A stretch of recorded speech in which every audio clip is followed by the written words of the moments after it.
Vamos lá, pessoal. Vamos começar? Já está aqui conosco o professor Marcelo Marinho Aidar, professor de Estratégia Empresarial e Empreendedorismo da Escola de Administração de Empresas de São Paulo, ligado à Fundação Getúlio Vargas, e coordenador adjunto do Centro de Empreendedorismo e Novos Negócios da Fundação Getúlio Vargas de São Paulo. Ele vai nos falar sobre gestão de processos na saúde. E nós combinamos que vai ficar um tempo no final da conversa, da exposição do Marcelo, para perguntas, para interação de vocês. Tudo bem? Até para a gente otimizar o conhecimento que o Marcelo tem, que foi colaborador do CQH durante muito tempo, da Fundação Nacional da Qualidade, etc, etc. E é bom que a gente saia daqui, como disse a Paula no começo, um pouco melhor do que entramos. Tudo bem? Então, Marcelo, obrigado pela sua presença. O microfone é seu.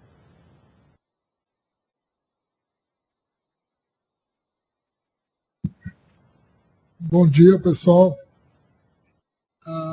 Uma satisfação muito grande, né, ter sido convidado para fazer essa palestra aqui para a Assembleia. Fazia tempo, na verdade, que eu não participava de uma Assembleia do CQH, e eu acho interessante, isso aqui meio que você está um desafio, porque geralmente eu faço mais, são cursos mais longos sobre esse assunto. Eu entendi que, na verdade, a Assembleia a gente teria que procurar fazer bem, sucinto, né, basicamente, o que é a gestão de processos na saúde, o que é o curso, o que é o que é a metodologia de gestão de processos na área da saúde. Né?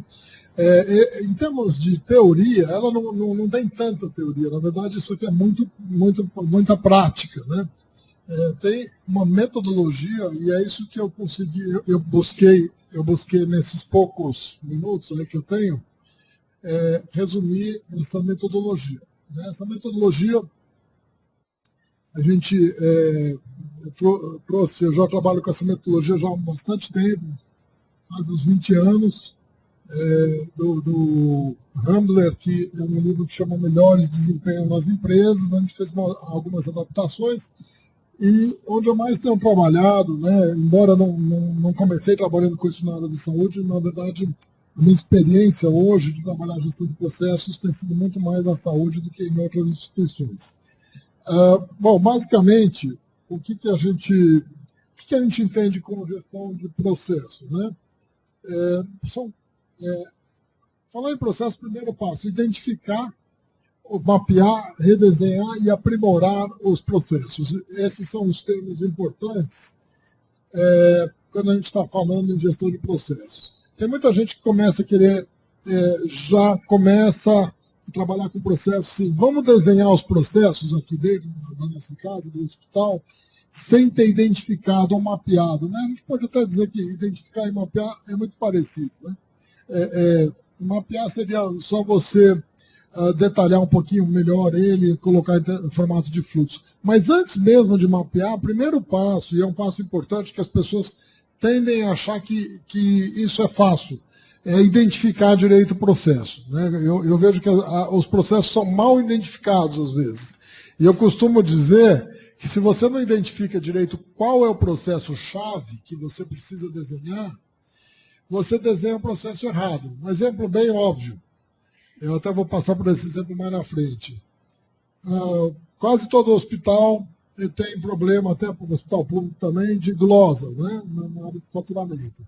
Bom, então vamos desenhar o processo, ou aprimorar o processo de faturamento. Aí eu chego lá na área de faturamento e começo a desenhar o processo de faturamento. O cara do faturamento fala, isso não tem nada a ver comigo, a glosa não está aqui, o problema da glosa não está ocorrendo aqui, está muito antes e às vezes um pouco depois, mas não está especificamente no meu departamento. As pessoas confundem o processo com o departamento. Então, eu resolver o problema de faturamento, do processo de faturamento, não é ir lá no setor do faturamento e desenhar o processo dele. É por isso que é o desafio da gestão do processo. eu desenhar o processo, até eu fiz isso com um grupo, eu falei, desenhar o processo da gestão da conta hospitalar. Não é, o processo não é o faturamento, o processo é a gestão da conta hospitalar. Isso envolve as várias etapas que eu estou administrando a conta do paciente, desde o momento da recepção até a alta hospitalar dele. Né? É bem maior do que o setor. A gente está muito acostumado, e esse é o desafio de pensar por processos, a gente está muito acostumado a pensar por departamento. A gente está condicionado o tempo todo a pensar por departamento.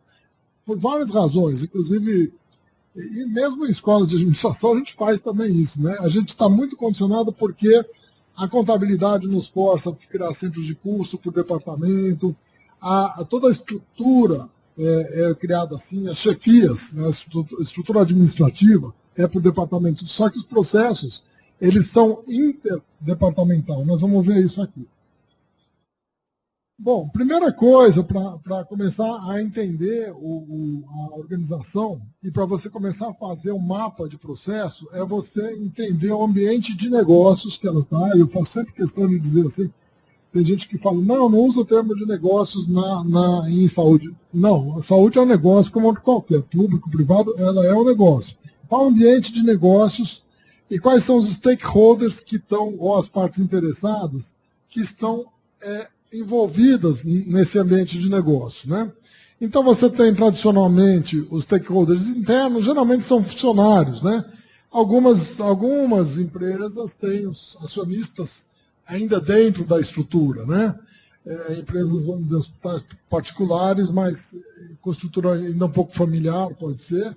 E um conselho também, a gente pode considerar, o conselho faz muita demanda, ele também está como stakeholder interno. Mas o hospital, ou a instituição de saúde, a organização de saúde, ela sofre a pressão de vários stakeholders externos, né? Clientes, só nos clientes eu posso mapear já eu preciso entender como que ele se divide, ter uma metodologia para isso, né? Como é que se divide os clientes, né? Em planos de saúde, o privado, o cliente público, quando eu tenho os dois, as ONGs, associações de classes, alguns casos as fundações, né, de apoio, enfim. Você tem um ambiente externo bastante complexo na saúde. O interessante da saúde é que ela sempre costuma ser mais complexa do que uma realidade de empresa normal, o que torna esse trabalho mais desafiante ainda. Como é que a gente faz isso? Eu uso uma metodologia que em empreendedorismo hoje a gente chama de Canvas, né? Canvas Business Model, que a gente procura entender qual modelo de negócio, modelo de atuação. O primeiro passo para você fazer bem um processo, né?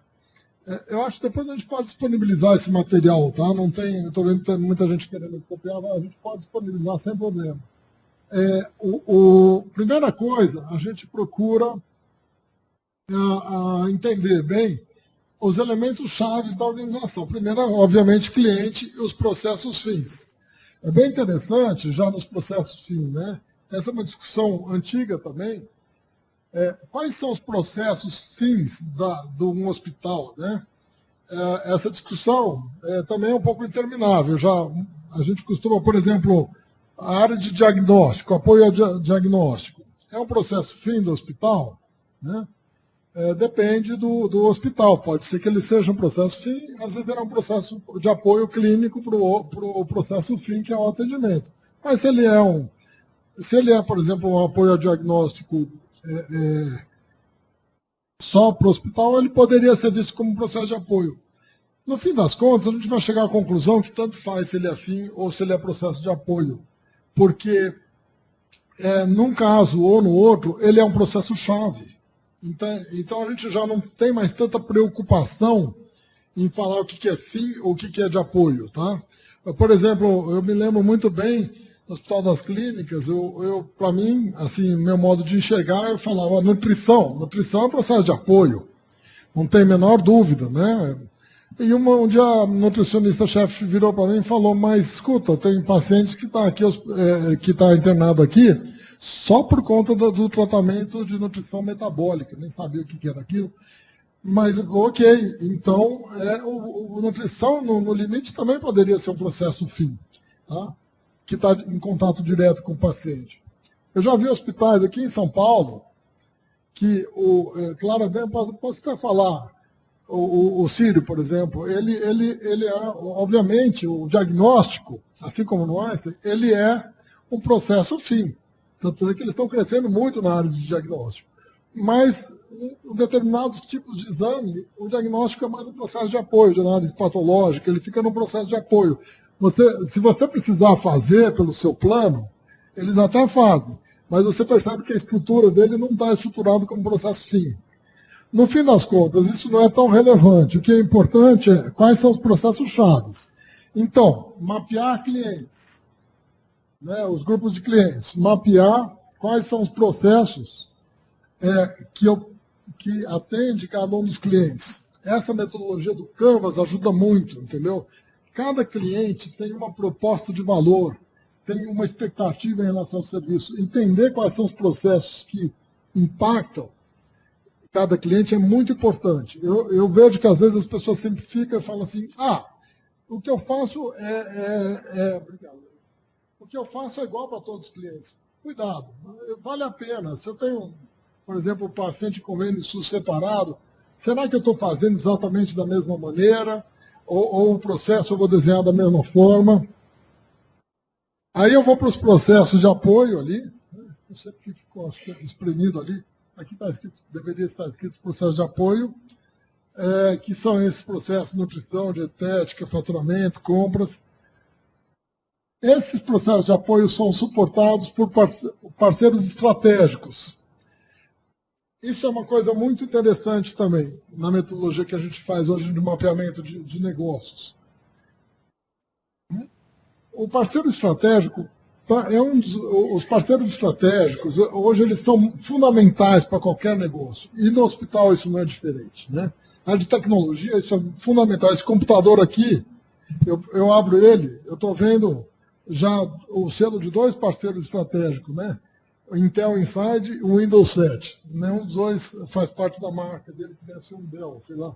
É um Vostro. Nem sei mais a marca do computador, eu sei mais a marca do parceiro do que do computador, às vezes. A mesma coisa está ocorrendo também na saúde. Eu estou entrando num ambiente hospitalar em que lá dentro tem um UTI terceirizado, um serviço de anestesia terceirizado, tem parceiros estratégicos que estão, teoricamente, estão lá para criar valor. Nem sempre estão criando, né? Eu vi, por exemplo, que o Fleury, por exemplo, está saindo de vários hospitais hoje que não estão criando valor para eles, né? Talvez esteja criando valor para o hospital, porque faz exames com um valor agregado relativamente baixo. Então, para o Fleury, já não está sendo mais tão estratégico. Então, essa questão aqui, ela começou a ficar muito importante em saúde também. Quer dizer, esses parceiros estratégicos, né, os planos de saúde, nem se fala também, o plano de saúde, ele pode ser também visto como um grupo de clientes, né, em determinado momento, mas ele também é um parceiro estratégico. Aqui também, aquela história, por exemplo, de falar que os terceiros, os parceiros estratégicos, só estão nos processos de apoio, já era, né? Os terceiros estão ficando no processo fim também. Tem hospitais que estão, UTI é terceirizado, serviço de anestesia, isso é processo fim, né? Não se aplica mais aquela ideia de que, por isso que está representado aqui em tudo, que ele está só no processo fim, de apoio.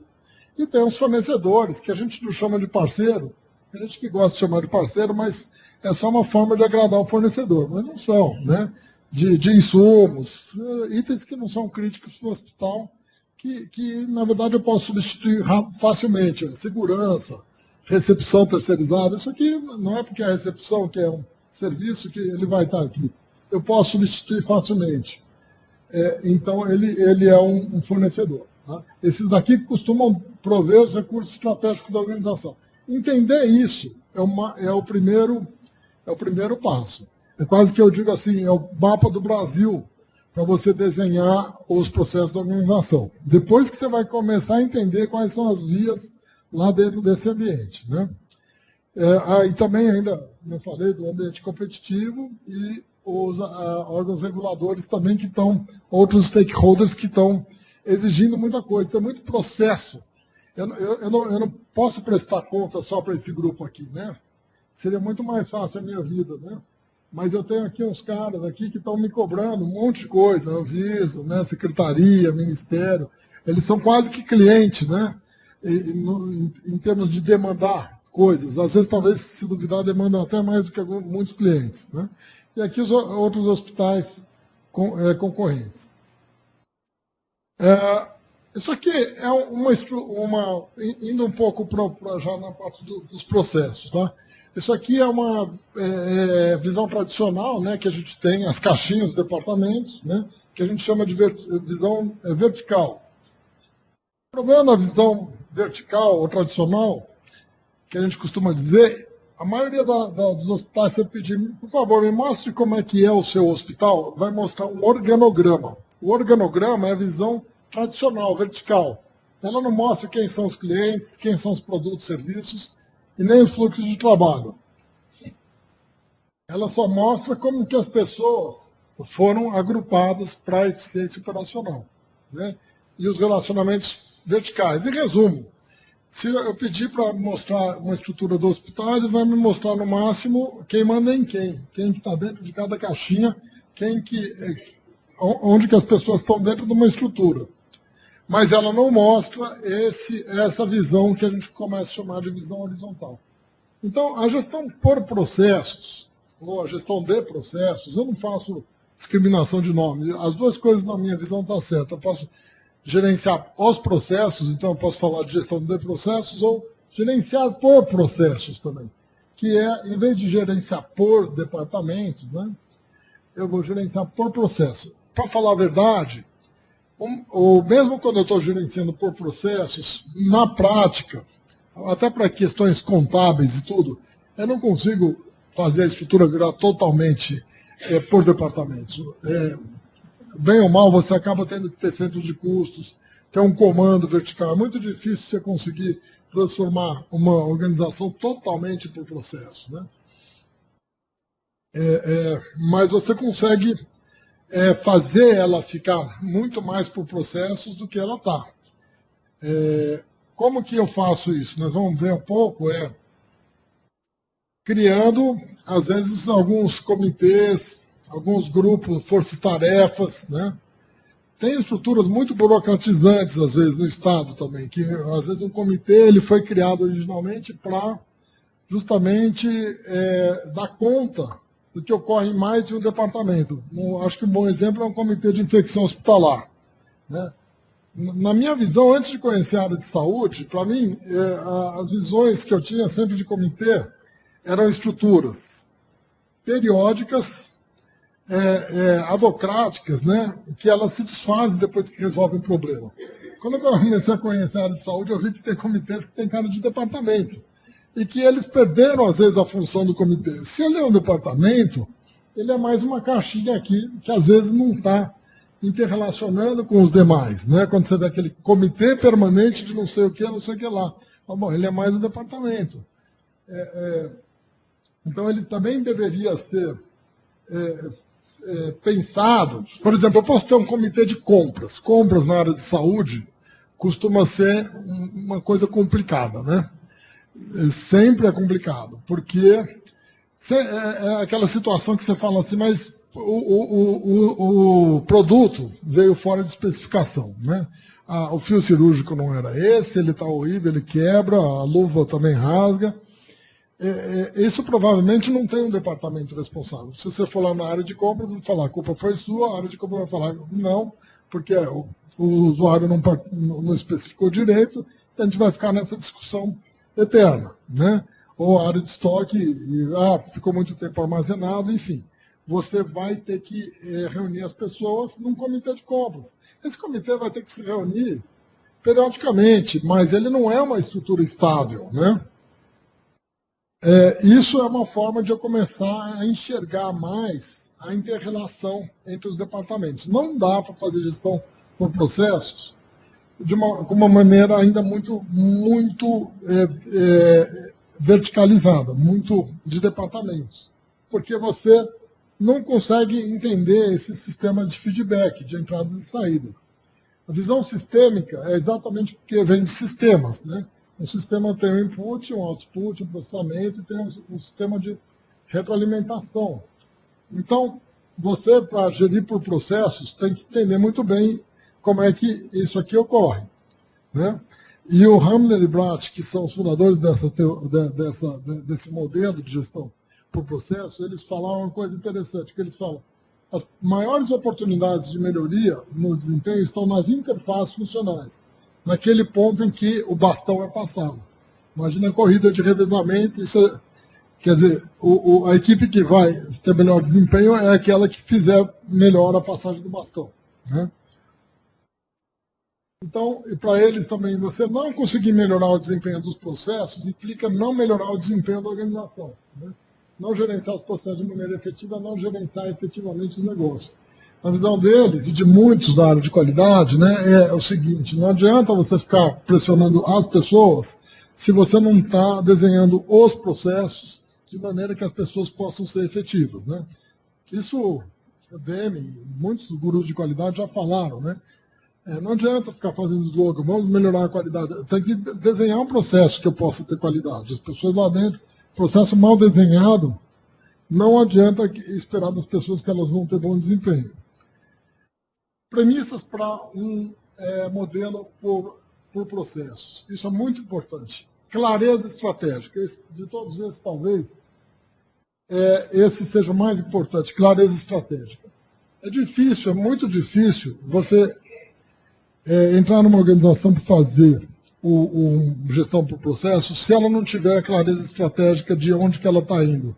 Quais são os direcionadores principais. Não vou nem dizer que ela precisa ter... Tem muitas empresas, hospitais aí que não têm um planejamento estratégico formal. Mas as pessoas sabem quais são os objetivos, para onde que ela está indo, a missão e tal. Aí ainda dá para você fazer um desenho de processo. Mas se nem isso ela souber, fica difícil. Por quê? Eu vou chegar num determinado processo e vou falar o que eu tenho que redesenhar para quê? Redesenhar para reduzir custo, para melhorar a qualidade, para reduzir tempo de espera.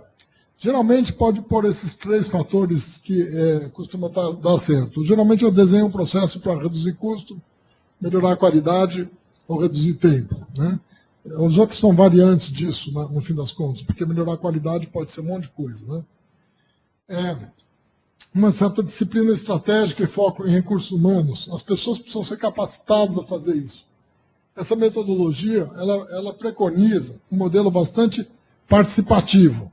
Não dá para pegar e falar, não, vou contratar uma consultoria aqui que ela vai vir aqui, vai ficar estudando os processos, desenhar e entregar para a gente. Isso aqui, essa abordagem, ela é uma abordagem de equipes, que as equipes têm que estar treinadas nessa metodologia e elas têm que estar participando do desenho do processo. O mercado competitivo, quer dizer, de certa maneira, e eu não estou falando só de empresas privadas, não. Hoje, empresas públicas também, elas estão sendo sujeitas o tempo todo a metas, contratualizações e tudo, que busca eficiência no processo de eliminação de desperdício. Poder e autonomia, outra coisa importante.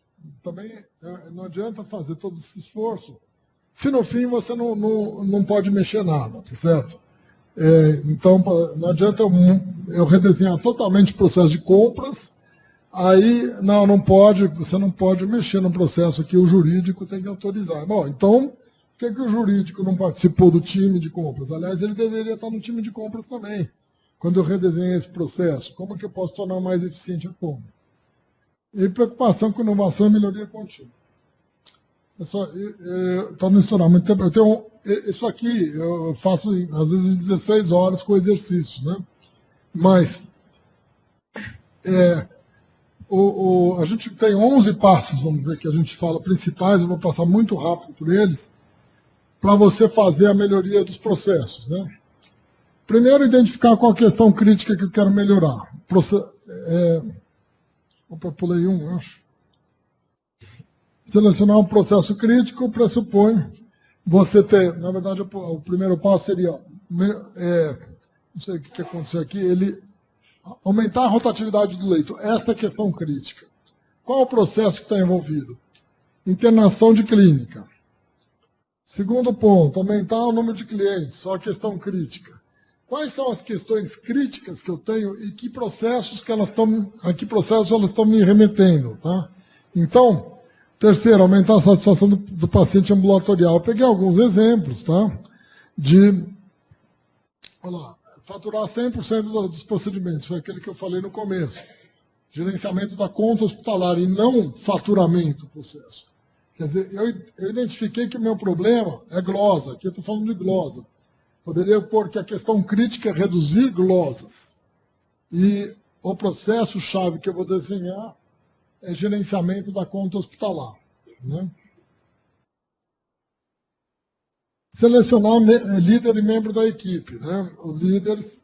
Isso aqui é uma abordagem bem interessante. E o que é legal é que as pessoas efetivamente começam a trabalhar de uma maneira, especialmente algumas instituições que nunca trabalharam muito participativamente, elas começam a desenhar um processo com o líder do processo. Ele nem precisa ser o líder de nenhuma área, ele é o líder do processo, ele conhece bem o processo. Né?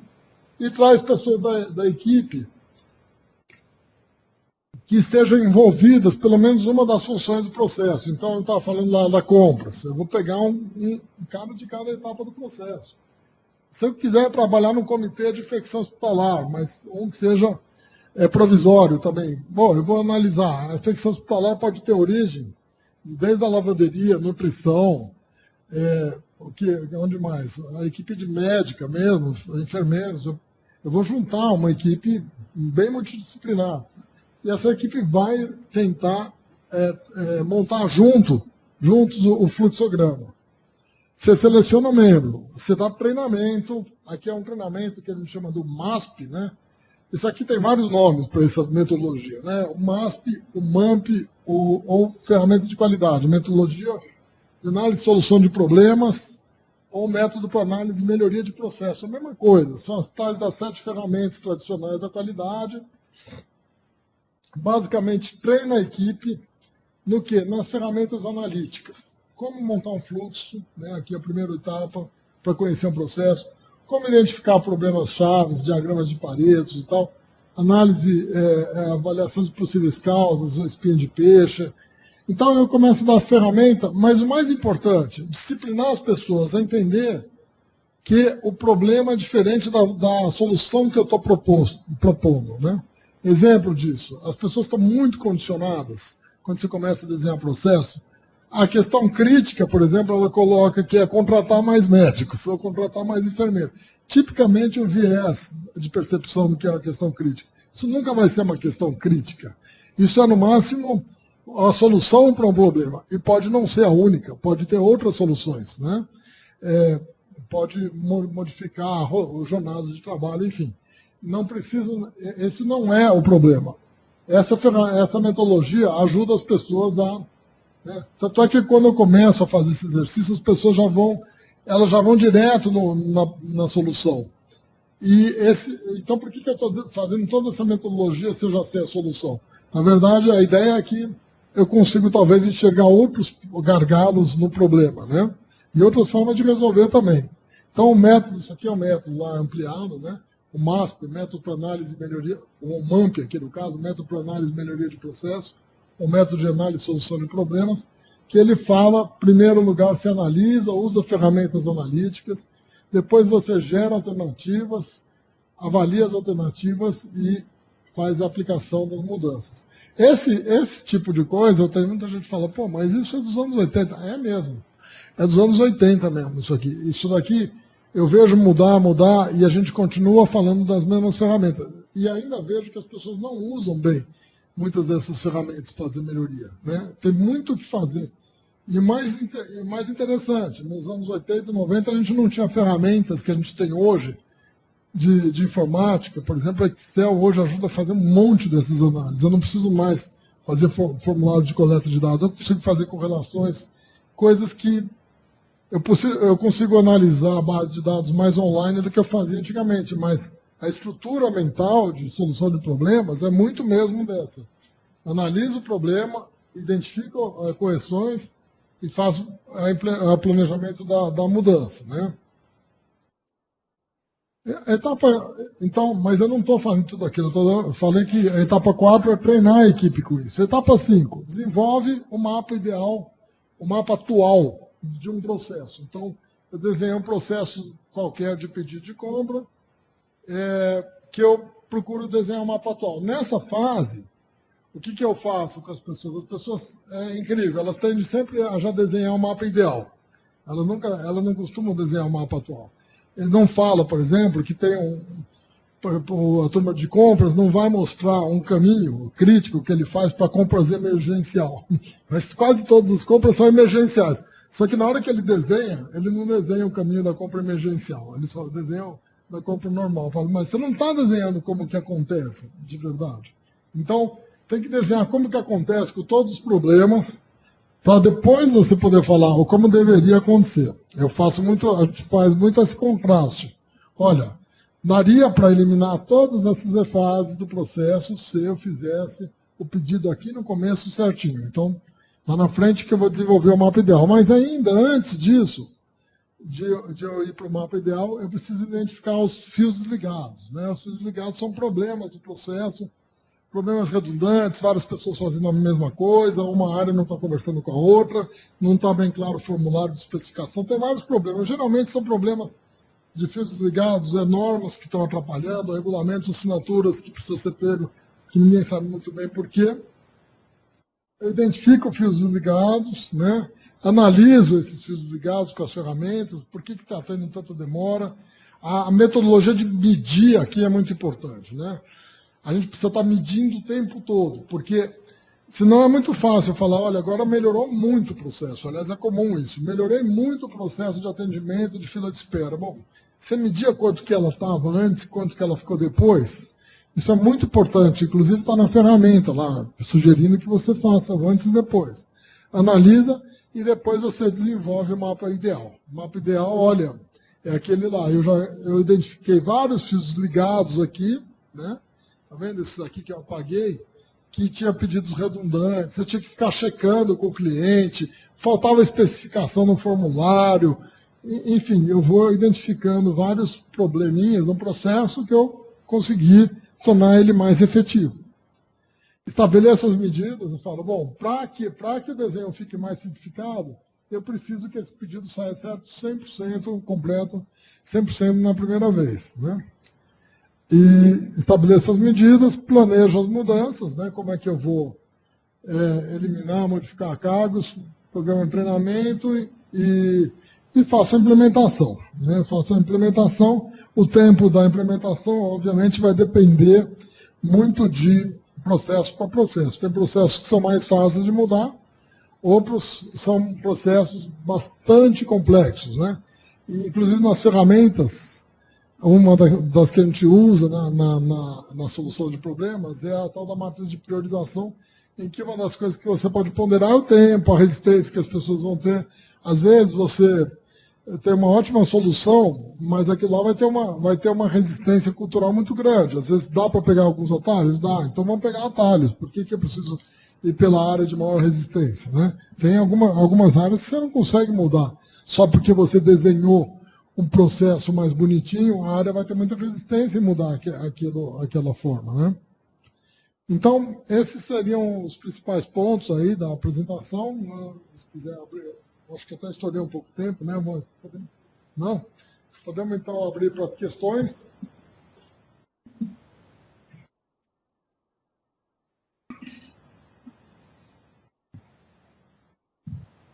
Marcelo acabou de dar o curso 2 dias, é isso? De gestão de processo? E tentou resumiu, mas eu acho que ele está aqui para a gente explorar um pouquinho, né? Bem resumido. Alguém tem alguma questão para aquecer um pouquinho essa conversa? Talvez a palavra que mais se ouve dentro do hospital são processos. E o que menos a gente faz é a gestão de processos. Vamos lá, Edel.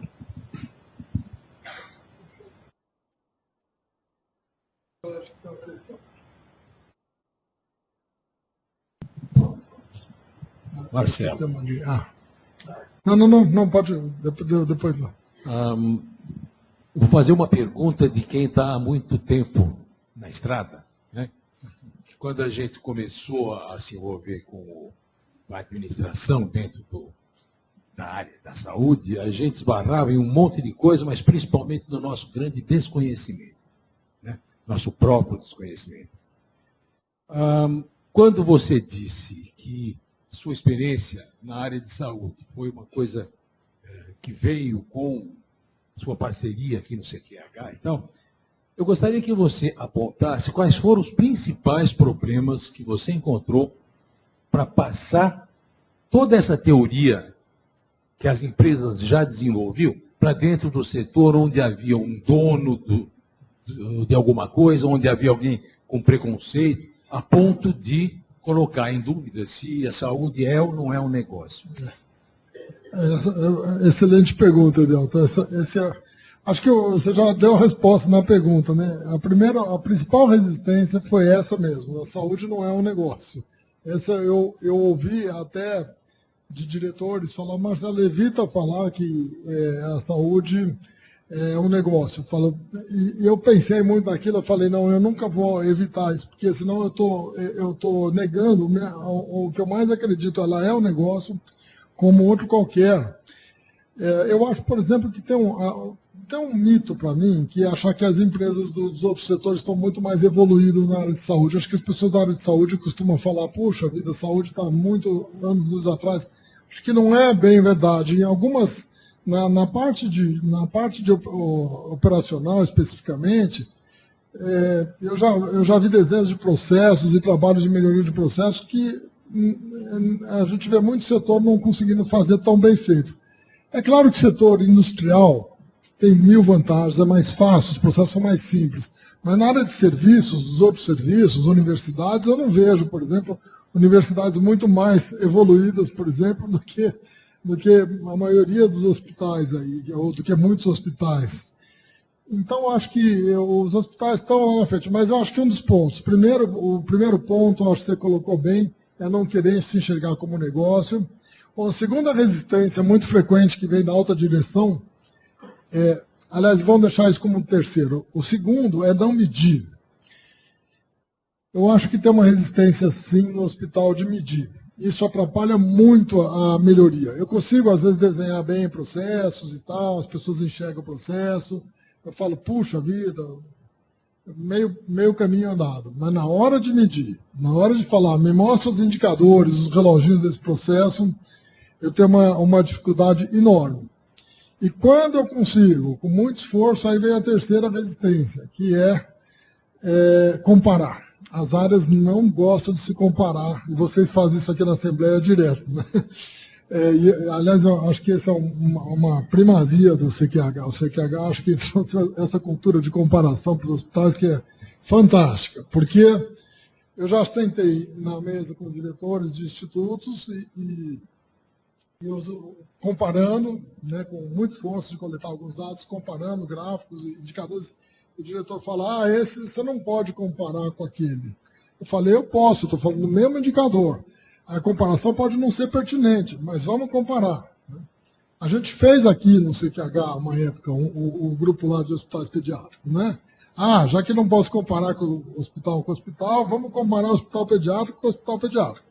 Aí senta todo mundo do hospital pediátrico. Mas não dá para comparar o hospital pediátrico, porque o meu é público, o meu é privado. Mas o meu tem procedimento oncológico, dele não tem. Aí eu falo, bom, mas então você não compara com ninguém. E como é que você vai poder melhorar se você não consegue ter alguma referência externa?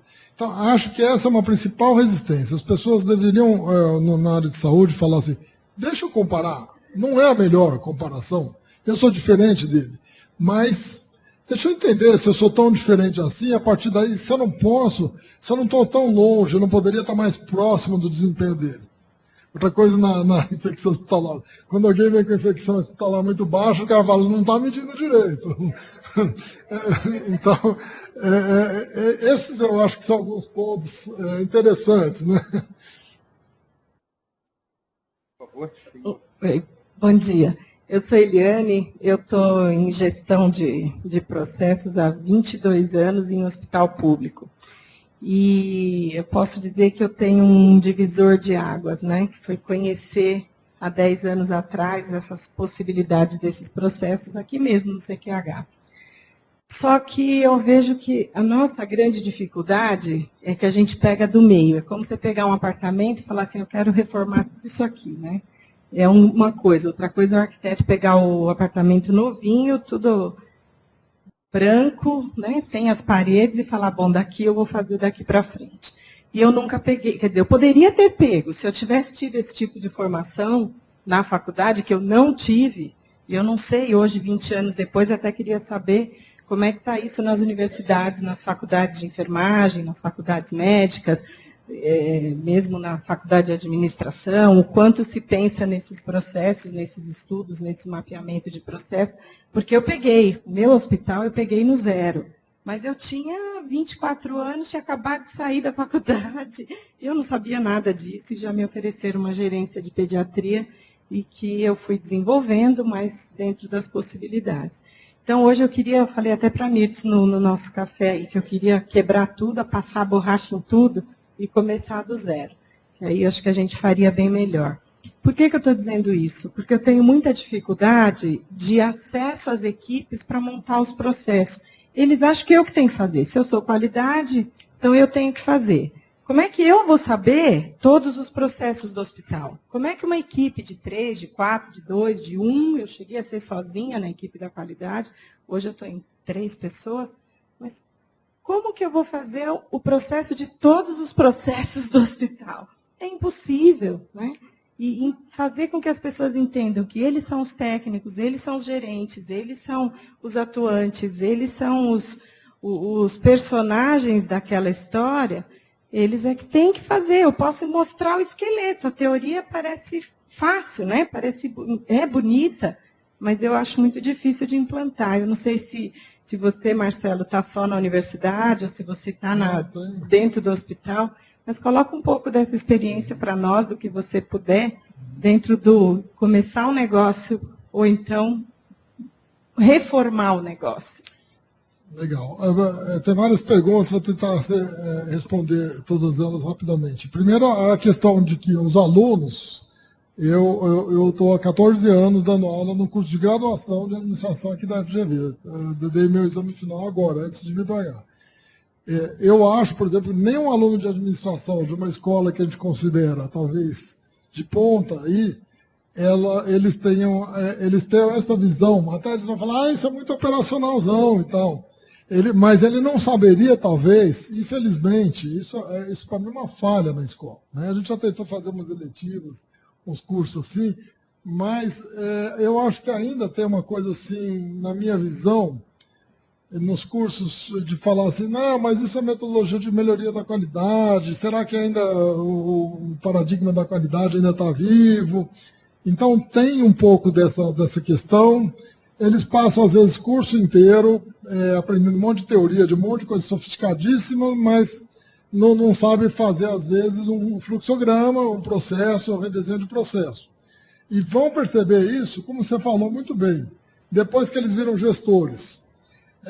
Daí, poxa, agora eu vou procurar um curso de processo. Por que não ensina isso já para esses caras na graduação? Essa é a minha visão, porque mais cedo ou mais tarde, muitos deles vão se deparar com esse problema, dependendo da área que eles forem. E a questão do que você colocou muito bem na área de qualidade, né?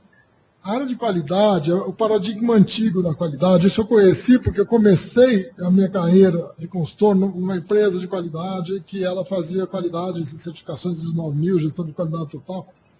E a gente ia para algumas empresas, nossa interface era muito com as áreas de qualidade, da Telesp, da Rodia Pharma, de outras grandes empresas. E as áreas de qualidade eram uma coisa enorme. O departamento de qualidade da Telesp, na Cincinnati Braga, era uma coisa assim, eles tinham 2 andares do departamento de qualidade, né? Qual que era a outra? A Foit, que faz turbinas, lá no Pico Jaraguá. Eles tinham 200 funcionários só do setor de qualidade. Esse era o paradigma antigo da qualidade, né? Que a gente dizia que a qualidade tinha que controlar a qualidade final do produto e tudo. De uns tempos para cá, isso mudou bastante. Eu aprendi muito com a Rodia Pharma no final da década de 80. Tinha Marcelo Campos, o nome do gestor da qualidade. Uma vez, eu fui com os meus alunos visitar a área de qualidade deles, lá na Audiofarma. Ele falava, mas o que é a sua área de qualidade? Aí eu falava, a área de qualidade sou só eu, aqui, nessa planta inteira. E ele era exatamente isso, ele era um facilitador para tudo. E se não for assim, não dá certo. Né? Se a área da qualidade começar a desenhar processo, está errado. Está errado, isso aqui não vai ser implantado, porque a área de qualidade, realmente, ela é facilitadora, ela é instigadora, ela não pode ir lá e querer desenhar os processos das áreas. Né? Então, se você começa a usar essa abordagem, está errada. Né? Você tem que capacitar as outras áreas para elas fazerem a implementação.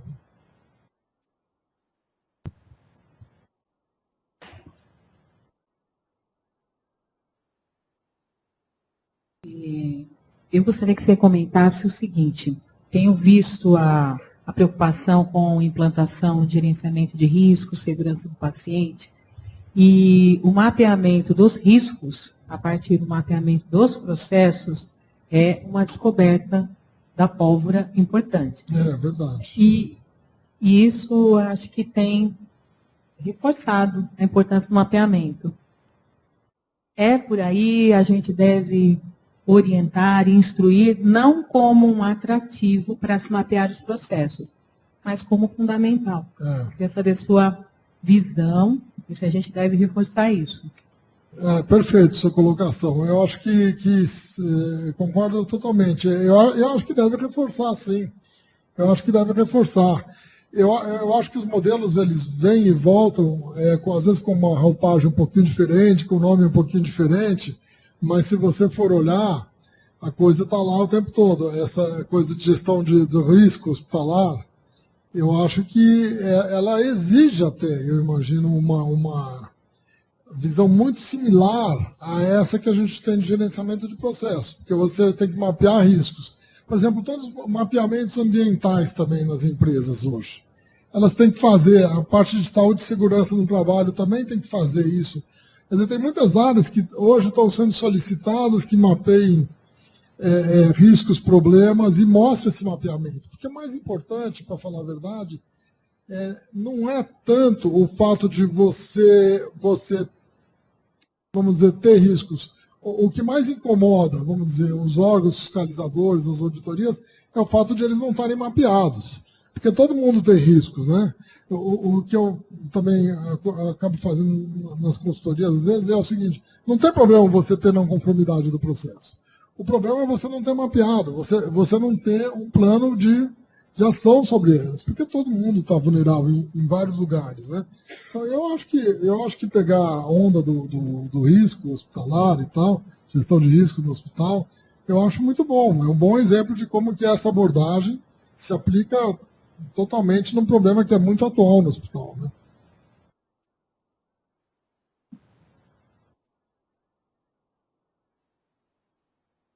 Mais uma dúvida, acho que é referente até à pergunta anterior a que eu fiz.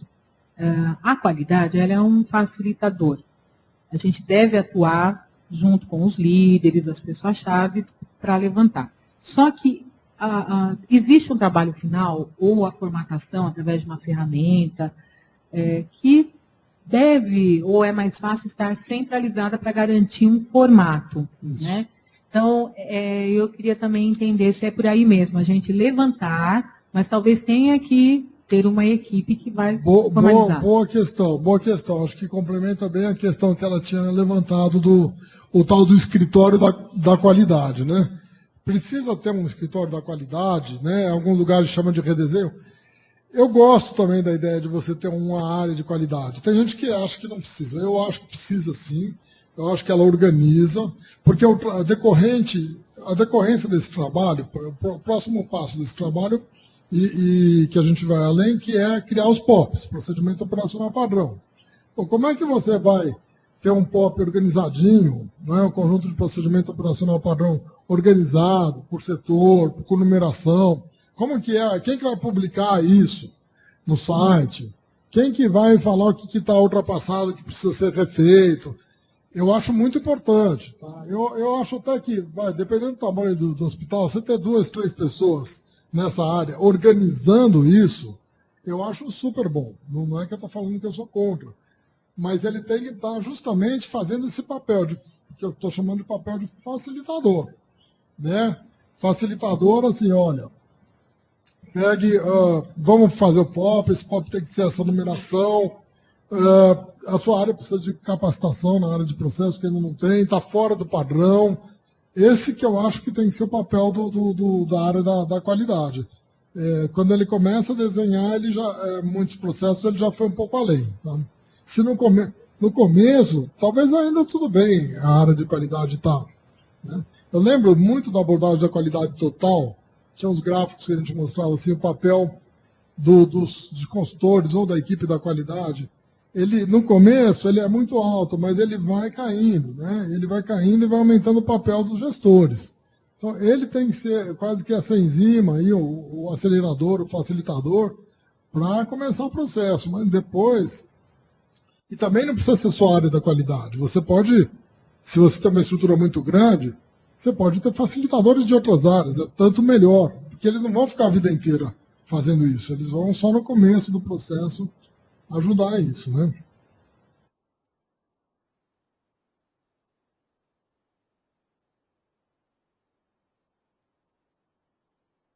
Mais ninguém?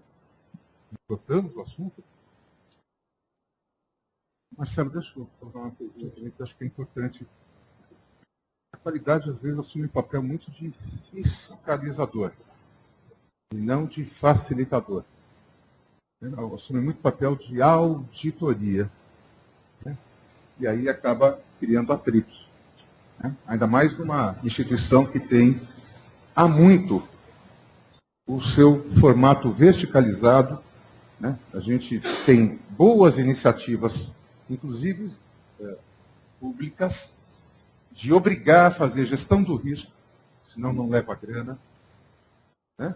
A fazer a interface entre os setores, senão a RUI não acontece. Enfim, tem algumas iniciativas que apontam para isso. Parece que vieram alguns administradores um pouco mais lúcidos e que estão induzindo a gente a desconstruir aquele organograma verticalizado e horizontalizado. Os colegiados, e você não citou exatamente colegiado, mas falou comitê, etc., é uma das obrigações que tem na RUI, por exemplo, né? A rede de urgência e emergência. Quem tem a RUI tem que montar os colegiados junto com a rede básica, junto com a UPA, junto com o SAMU, né? E é o principal ponto de observação dos auditores, aí sem auditores, do Ministério para ratificar a grana. Né? Só isso, só para dizer um dado concreto de mudança, inclusive de postura de quem tem obrigação de implementar políticas. A gente não tem isso nos cursos, não. Né? Na formação, na graduação, médico, enfermeiro, nós somos de outra área. Né? Já somos da áreas humanas, não é mais ciência biológica. Né? Acho que a gente tem que ter um pouquinho mais de pragmatismo da área, né? Mais de administração, mais dos engenheiros, ser mais pragmático. Esta mudança que está começando ainda muito incipiente, precisa ser muito estimulado por alguém que tem a visão anterior, né, liderança. Então, gerência de qualidade tem que ter liderança para enxergar isso e fazer com que as pessoas venham, né, ao encontro dessas novas ferramentas. Uma das coisas que eu queria perguntar a respeito é assim, você mostrou algumas ferramentas, e a gente utiliza muito mal essa ferramenta no hospital. É difícil ver os setores sendo desenhados na sua porta de entrada com fluxograma, com Pareto, com Ishikawa. A gente fala bastante sobre isso, algumas pessoas aqui já me ouviram falar bastante sobre isso. Então, entre as ferramentas que a saúde tem que se empoderar, se apropriar, tomar para si, qual delas que você sugere, muito concretamente, qual que você prescreve, né, até as pessoas serem estimuladas aqui a voltar para casa e falar, vou usar esta ferramenta e vou começar a tentar fazer um pouquinho a inversão dos meus processos visto por quem está lá na ponta, né? Unidade de produção. Né? Por isso que a gente estimula a UTI ter o seu colegiado, né? Pronto-socorro ter o seu colegiado, porque aí tem as partes todas interessadas. Enquanto ficar nessa coisa verticalizada, que a enfermeira do pronto-socorro responde ainda para chefe do departamento de enfermagem, ou o médico responde para o diretor técnico da instituição médica, acho que a gente vai ter dificuldade. Então, depois eu vou falar. Pergunta então concreta, qual ferramenta, Tá. Marcelo? Tem uma pergunta para a internet, depois eu vou lá para a internet. Então, eu vou escapar um pouquinho dessa sua pergunta pelo seguinte, não é fuga mesmo, eu realmente acho o seguinte, o maior desafio da ferramenta de uso de ferramenta é saber que hora usar qual ferramenta. E se eu falasse que uma delas é a mais importante, eu estaria dando necessariamente uma resposta, na minha visão, errada. Por exemplo, se eu estou no começo do problema, e eu estou precisando no comecinho ali, comecei a tratar a questão, eu acho que a espinha de peixe, mas espera aí, daqui a pouco eu vou para a pergunta, senão eu abro lá, senão eu não consigo mostrar aí. Eu acho que a espinha de peixe é melhor, o diagrama de Pareto. O que eu gosto nessa figura, e na verdade na metodologia das ferramentas de qualidade, é o seguinte: tem muita gente que usa a ferramenta, mas nunca percebeu que ela tem um momento certo e a hora certa, e que elas devem ser usadas de maneira encadeada. Para descobrir problema, para identificar problema, por exemplo, o diagrama de fluxo, o fluxograma, e o Pareto são extraordinários. O Pareto você descobre cada coisa incrível, né? Os poucos úteis, né? Onde estão os principais problemas, por exemplo, para uma ouvidoria, tratar reclamação. E é incrível, a ouvidoria nunca para e faz um Pareto, muitas vezes não faz. Se ela fizesse Pareto, ela podia perceber que se ela atacasse uma ou duas causas que estavam em cima da mesa dela, ela resolveria 80% das reclamações. A espinha de peixe é ótima quando você está já buscando possíveis causas junto com o Ishikawa. Então, eu não vejo elas quase nunca como excludente. Elas são complementares, cada uma eu estou utilizando no momento da solução do problema. E todas elas são fantásticas. Ishikawa até hoje é super útil, né? Claro que de uma maneira às vezes mais simplificada do que os cinco porquês que ele faz, mas ele é super útil. Tem variações da ferramenta do espinho de peixe que você usa com brainwriting, que você vai lá e coloca para as pessoas post-it, irem colocando possíveis causas com post-it, porque as pessoas não gostam de falar, não querem se comprometer. Enfim, eu diria assim, o conjunto das ferramentas eu considero muito boas. Eu preferia não dar uma resposta única. Acho que tinha... Você acabou respondendo. Né? Pareto e fluxograma, a gente pode sair com a prescrição. Espinha de peixe, vai, os três. Põe espinha de peixe também. Tá bom, espinha de peixe também. Alguém mais? Acho que tinha uma agora na internet, é isso? Agora, é isso? Pergunta da internet, é isso? Ele abriu aqui, eu não entendi por quê. O que eu tinha que fazer aqui? Aqui, tá vendo? É chique isso aqui. Abre aqui, existe um curso, agora eu vi, existe um curso de GV, na GV um curso de mestrado, à distância de gestão de processos? Acho que não, eu não tenho certeza, acho que não. Tem um GV online que tem um curso, talvez, de gestão de projetos, que é um pouquinho diferente de gestão de processos. Acho que gestão de projetos, quem quiser acessar o GV online, né, que fica no Rio, gestão de projetos, eu até fiz a revisão do curso, mas eu acho que não tem de processos. Tá? Projetos é um pouquinho diferente de processo. Né? Projeto é para quem está envolvido, por exemplo, em grandes eventos, Copa do Mundo, tem já curso de gestão de projetos. Tem algumas ferramentas iguais, mas que eu saiba, não. Segunda pergunta, como implementar mudanças em uma instituição filantrópica, visando que, além disso, também possuímos alguns colaboradores com 20, 30 anos de casa. Pior é que a pessoa tem que se identificar aqui, hein? Como é que ela faz numa instituição filantrópica, né, com colaboradores com 20, 30 anos de casa? Essa realmente é difícil, hein?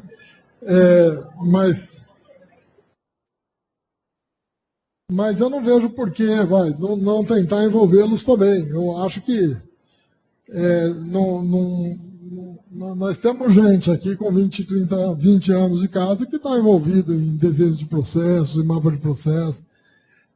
Também, olha, Vanessa, não é tanto tempo assim. Acho que isso não é tanto problema. Você vê gente, eu honestamente respondendo, eu vejo pessoas, agora falando até do meio ambiente universitário, tem professores lá que estão com 76 anos, né, já deveriam 80, chegando na casa dos 80, que estão assim, super renovados em termos de conceito, de teoria, buscando novos modelos de aula, abertos para mudança. Eu não acho que necessariamente as pessoas com mais tempo de casa ou idosas são resistentes a toda e qualquer mudança. Pelo contrário, você vê gente ali realmente que está se adaptando às novas tecnologias e tal. Eu não vejo por que, a priori, né, não tentar envolvê-las nessas mudanças aí. Mais alguém? Bom, se mais perguntas não há, vou entregar para o Marcelo Aidar aqui o nosso certificado de agradecimento. Certo, Marcelo? Mais uma vez, ter colaborado bastante com o CQH. O Marcelo é da casa. Bom, em ano de COP, em ano de protesto, em ano de ruas cheias, 15 minutos de tolerância para sair, acho que é bom, né? Então, nós vamos fazer o seguinte, olha, a gente vai encerrar mesmo 15 minutos antes. Lembrem-se que em setembro tem outra assembleia, tragam suas dúvidas para cá, tragam suas áreas de interesse, deem sugestão, né, para a gente aprimorar esse processo de aprendizado aqui contínuo. Né, e a gente agradece a presença de todo mundo, principalmente quem veio de muito longe. Tomem cuidado pelas ruas, tá? Que vocês torçam bastante da COP. Não esqueçam de fazer o envio dos indicadores mensal, quem é sócio, acompanhar o processo de aprendizado. E não esqueçam também das duas, uma já disponível, a outra quase para ser disponibilizada, das 2 manuais de gestão de pessoas e gestão de infecção do sistema de saúde. Tá bom? Obrigado a todos, bom retorno, até a próxima.